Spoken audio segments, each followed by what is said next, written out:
Shall we play a game? Statement from USSC.GOV in response to death of Aaron Swartz. Citizens of the world. Anonymous has observed for some time now the trajectory of justice in the United States with growing concern. We have marked the departure of this system from the noble ideals in which it was born and enshrined. We have seen the erosion of due process, the dilution of constitutional rights, the usurpation of the rightful authority of courts by the discretion of prosecutors. We have seen how the law is wielded less and less to uphold justice, and more to exercise control, authority and power in the interests of oppression or personal gain. We have been watching and waiting. 2 weeks ago today, a line was crossed. 2 weeks ago today, Aaron Swartz was killed. Killed because he faced an impossible choice.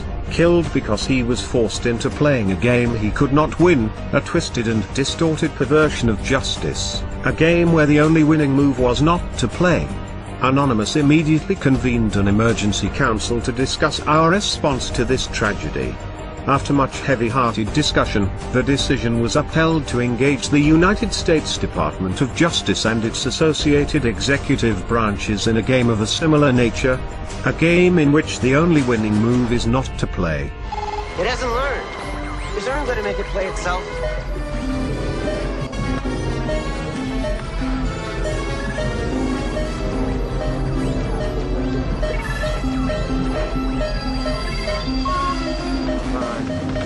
Learn, goddammit.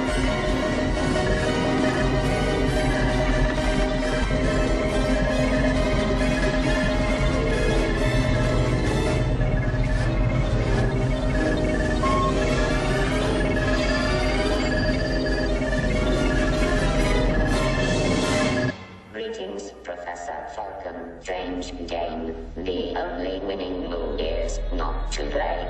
How about a nice game of chess? Last year the Federal Bureau of Investigation reveled in porcine glee at its successful infiltration of certain elements of Anonymous. This infiltration was achieved through the use of the same tactics which led to Aaron Swartz's death. It would not have been possible were it not for the power of federal prosecutors to thoroughly destroy the lives of any hacktivists they apprehend through the very real threat of highly disproportionate sentencing. As a result of the FBI's infiltration and entrapment tactics, several more of our brethren now face similar disproportionate persecution. The balance of their lives hanging on the severely skewed scales of a broken justice system. We have felt within our hearts a burning rage in reaction to these events, but we have not allowed ourselves to be drawn into a foolish and premature response. We have bidden our time, operating in the shadows, adapting our tactics and honing our abilities.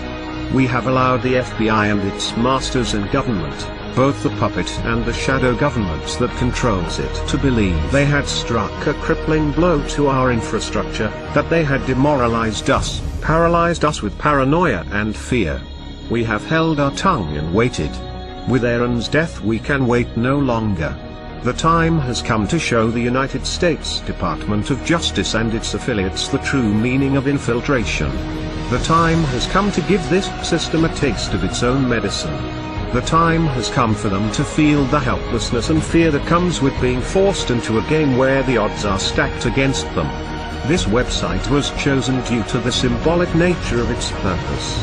The federal sentencing guidelines, which enable prosecutors to cheat citizens of their constitutionally guaranteed right to a fair trial by a jury of their peers. The federal sentencing guidelines, which are in clear violation of the 8th Amendment protection against cruel and unusual punishments. This website was also chosen due to the nature of its visitors. It is far from the only government asset we control, and we have exercised such control for quite some time. There has been a lot fuss recently in the technological media regarding such operations as Red October, the widespread use of vulnerable browsers and the availability of zero-day exploits for these browsers and their plugins. None of this comes of course as any surprise to us, but it is perhaps good that those within the information security industry are making the extent of these threats more widely understood. Still, there is nothing quite as educational as a well-conducted demonstration. Through this website and various others that will remain unnamed, we have been conducting our own infiltration.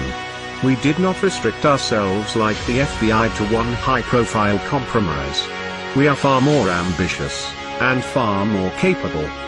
Over the last 2 weeks we have wound down this operation, removed all traces of leakware from the compromised systems, and taken down the injection apparatus used to detect and exploit vulnerable machines. We have enough fissile material for multiple warheads.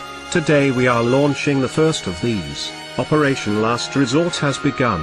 Warhead USSC.GOV 2013 AE-256 is primed and armed. It has been quietly distributed to numerous mirrors over the last few days and is available for download from this website now. We encourage all anonymous to syndicate this file as widely as possible. The contents are various and we won't ruin the speculation by revealing them. Suffice it to say, everyone has secrets, and some things are not meant to be public. At a regular interval commencing today, we will choose one media outlet and supply them with heavily redacted partial contents of the file. Any media outlets wishing to be eligible for this program must include within their reporting a means of secure communications. We have not taken this action lightly nor without consideration of the possible consequences, should we be forced to reveal the trigger key to this warhead.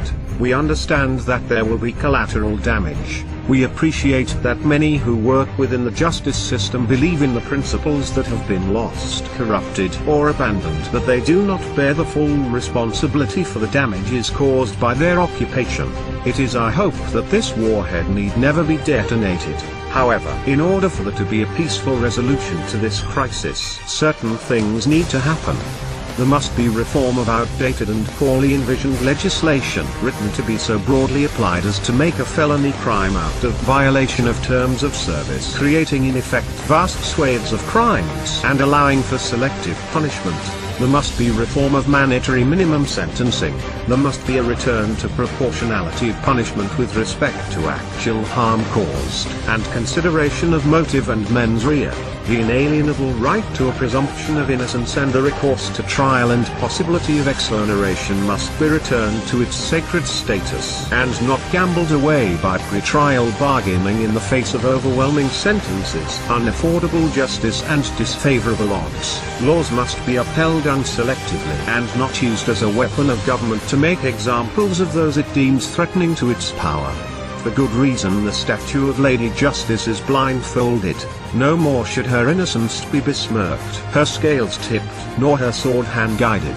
Furthermore, there must be a solemn commitment to freedom of the Internet, this last great common space of humanity, and to the common ownership of information to further the common good. We do not expect to be negotiated with, we do not desire to be negotiated with. We understand that due to the actions we take, we exclude ourselves from the system within which solutions are found. There are others who serve that purpose. People far more respectable than us. People whose voices emerge from the light and not the shadows. These voices are already making clear the reforms that have been necessary for some time and are outright required now. It is these people that the justice system, the government and law enforcement must engage with. Their voices are already ringing strong with a chorus of determined resolution. We demand only that this chorus is not ignored. We demand the government does not make the mistake of hoping that time will dampen its ringing, that they can ride out this wave of determination, that business as usual can continue after a sufficient period of lip service and back-patting. Not this time. This time there will be change, or there will be chaos.